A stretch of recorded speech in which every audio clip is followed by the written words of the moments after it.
Okay, just to recap on the change I made, or tries to stop the belt from slipping off the drive cog. As you can see in the bottom part there's a lip on the cog that actually stops the belt slipping off in standard flight. So if it's that way, it can't come off the belt because just that lip's there. When it's inverted, however, that is a different matter because there isn't the lip on the top. So what I did was mount these. This is on both sides. I've done this. There's 2mm gap. It doesn't look it, but it is a 2mm gap between there and there. Now, as I've said, I want to change the blade, so this is caused the problem now in respect that I can't get the blade up over the top of the shaft. So I have two options. One is to undo the collet on the bottom and drop the shaft, or drop the drive cog off the shaft, or I can go to this one here, collet, unlock that, let the whole thing drop down and then come back up. So that's my two options on how to get the new belt on. Out of all the videos I've been watching as well, I've come across something that I find very interesting, and on my helicopter I think it's been a big issue for me. Sorry about this, I'm just trying to get it right because I'm trying to hold the phone as well as it's down here.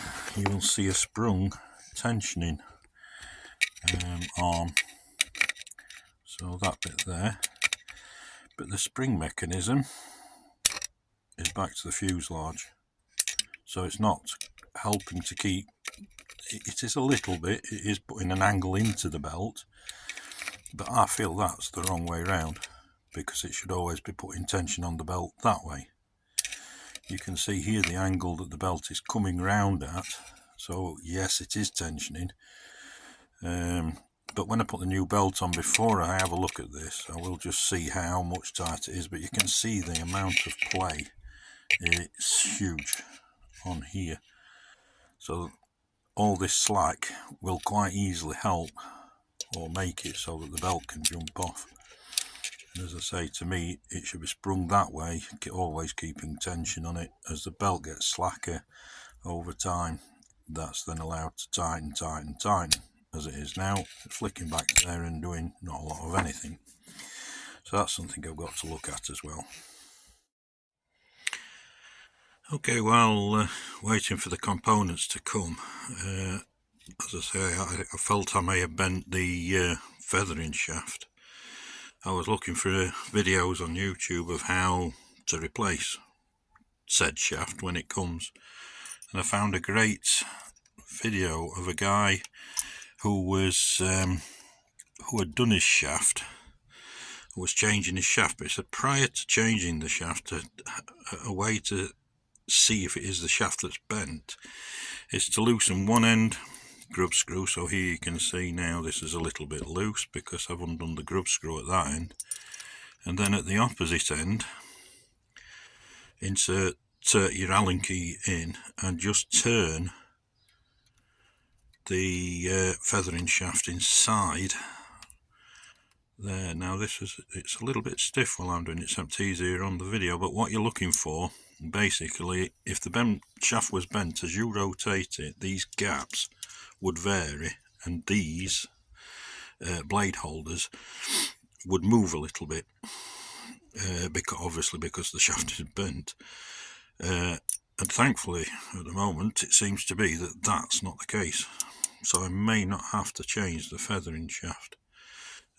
Although I've waited for the part to come, I don't mind too much because one, I've got the spare one, but at least it's not looking like that's done, you know, that the shaft's bent, let's say. So that was a great tip. Being a little bit of the older generations, it's a bit harder sometimes to take new technology on board, but I'm finding in this scenario from the heli, I'm finding this is Google, YouTube, Facebook, all those groups that there are a great source of information. Yeah, the downside to it is you can waste plenty of hours looking through, but still, that was a one I wanted to share with you. I thought that was a superb way of doing it. It still may be bent because you're working on your eye and your feel of things, so I may have to change it, but at the moment it's something I'm not going to go ahead and do. I'll put the drive belt back on, look at the tensioner, and if that needs to be altered with the spring, I will do. But if the vibration's gone, then that tips helped me greatly there from having to change everything. Okay, I've replaced the belt. I had two, so the upper belt is a new belt, and this is the one I've removed. When you actually get over the top of the belts, there doesn't look that much difference in the cogs, as though there's been much wear. Maybe those teeth there are a little bit flat, and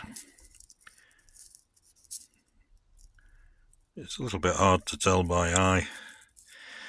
I'll put calipers on, I think, just to see, but maybe they are a little bit more worn. But when the heli hit the ground, it made a grating whirring noise, so as though the motor's spinning but the belt's still connected, but it's not gripping, which it wouldn't be allowed to because of the head hitting the ground. So anyway, it's been reasonably easy to do. I went down the route of loosening this upper collet. Excuse my fingers here because let me get I just loosened off this upper collet here, which allowed the shaft to drop enough. The cog was just above here, so I could just get the bolt over the top. So it was on. I haven't done anything with the tensioner on the bottom.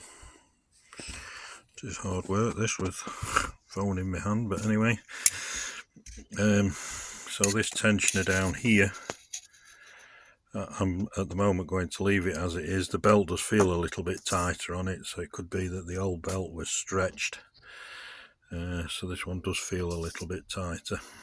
So at the moment I'll leave it. It's a very difficult thing to get to. I think I've got to take the motor off really to do it properly and have a look, because if you take it off and the springs are everywhere, it's going to be no good at all. So one of the other things I've thought of is that if I just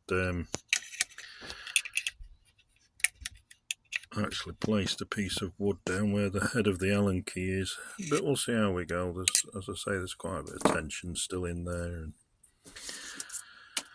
I'll go up flying it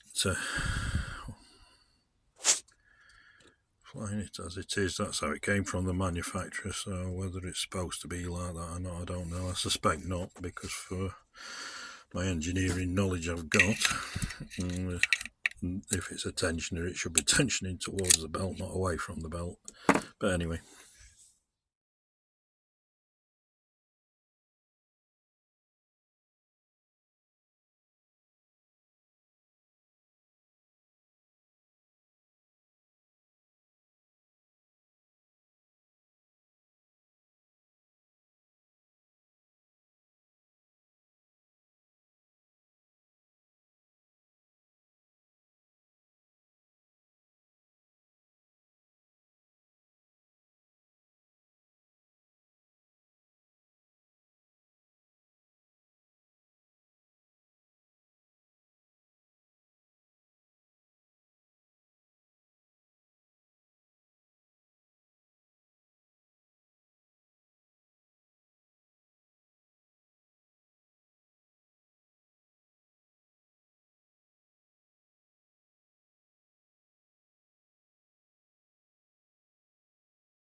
Okay.